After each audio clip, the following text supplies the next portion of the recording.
অনেকদিন ধরে সেভাবে আলোচনায় ছিলেন না। তবে গদার ২ সিনেমা দিয়ে আবার নতুন করে ফিরেছেন আমিশা প্যাটেল। তবে সিনেমায় এবার সম্পর্কের কারণে আলোচনায় এই অভিনেত্রী।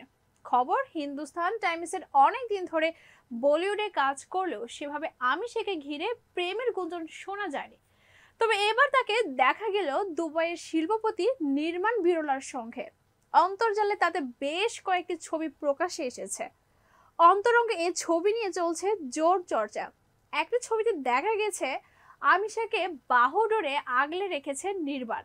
ছবিটি পোস্ট করে অভিনেত্রী লেখেন, আমার ডার্লিং এর সঙ্গে সুন্দর একটি সন্ধ্যা। নির্বাণ ও আমিষা। ইনস্টাগ্রাম থেকে পাল্টা নির্বাণও লেখেন ডার্লিং। তাদের জন্য শুরু হয়েছে গুঞ্জন। তবে কি সম্পর্কে সিলমোহর দিলেন দুজন?